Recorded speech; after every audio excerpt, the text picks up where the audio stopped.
everybody, and welcome back to Organized Joy.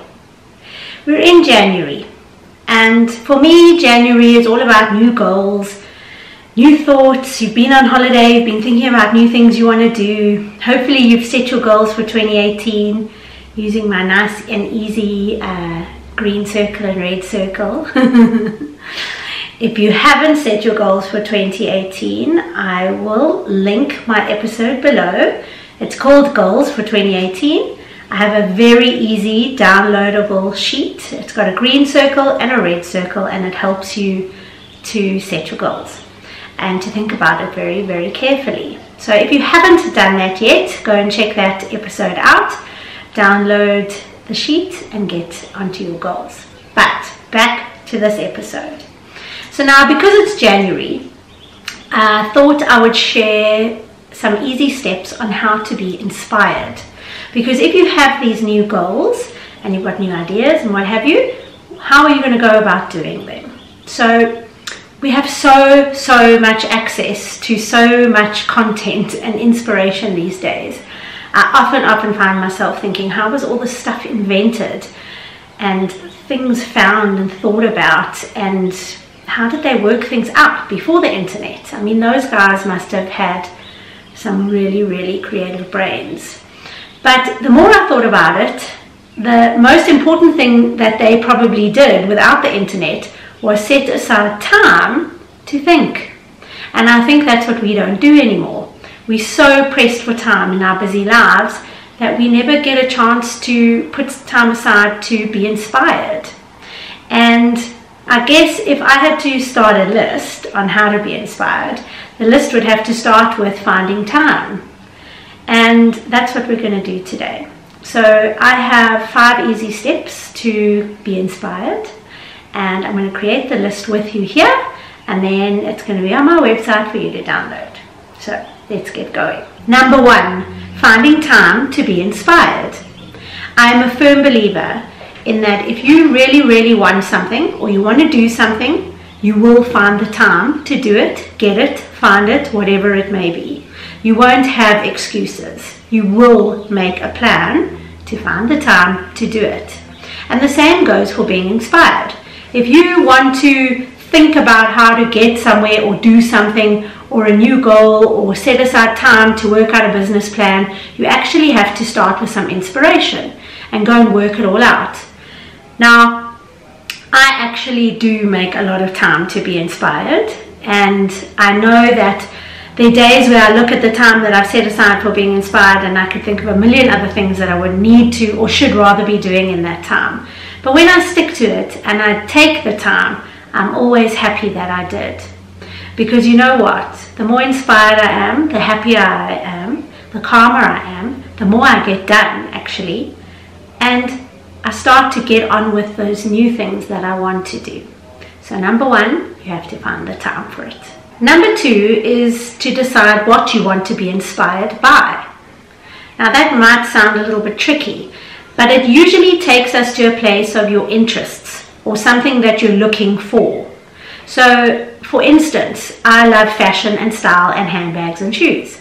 So I have a lot of people that I follow, whether that's on Twitter and I'm reading up stuff and link onto articles that way, YouTube where I watch videos on it, emailers that I've subscribed to so I get content into my inbox, and when I have time I read it and then click on various sites to go look at.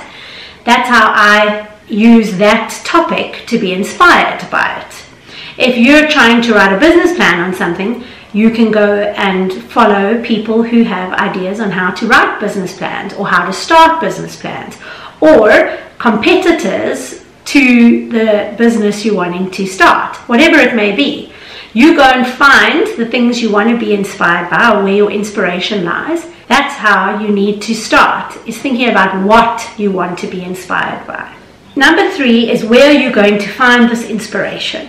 Now this is actually the easy part because it's everywhere, especially nowadays. If you just start online, you can find all kinds of it on your social platforms. So Facebook, Twitter, YouTube, LinkedIn, Instagram. You just type into the search section the topic you're looking for, and I promise you loads of things and people and brands come up for you to follow. Then through that you will find websites, or if you just Google search it, you will find websites that you get to, and generally they have emailers and newsletters that you can subscribe to. So those will pop into your inbox and you'll get regular content from them. Decide if daily, weekly or monthly is better for you. Sometimes I find the daily just gets too much and you can't actually consume it all. Another place that I always go to is a place called Flipboard. Now, Flipboard is an app on my iPad. I'll show it to you now. And this allows you to actually, where's my Flipboard? Oh, here we go. It actually allows you to subscribe or follow a whole lot of topics, right? So you can follow things like news or Harvard Business Review or Financial Times, New York Times, that kind of thing. But you can also follow topics like personal organization. You can follow self-improvement. You can follow gardening. You can follow health. And then you can follow certain magazines. So Vogue, Wallpaper, various magazines, whatever inspires you, right? And then on here, you can actually also get your social feeds. So you can plug in your Facebook, your Twitter, your LinkedIn, your Instagram, and it all pops up. And it's one place that houses everything. So when you have some time, that's where you can go to and you get it all. Number 4 is the most critical. When do you find the time to do the inspiration part? Now, I have a few times that I do this. My first, and it's pretty regular, is I do it at gym in the morning. So when I'm doing my cardio at the gym, I plug in my phone and my earplugs, my earplugs, who calls them that anymore? My earphones, and I watch YouTube. So I consume all my YouTube generally at the gym. The next place that I always do is if I get to a meeting early, because I'm generally always early, if not on time, but I'm never late. But if I'm early, I will sit with my Flipboard on my iPad and I consume content that way. It passes the time, I'm early, I feel okay, but it also, there's nothing else I can do but sit and wait in reception. So I follow and read. Then I also make time for this during the day.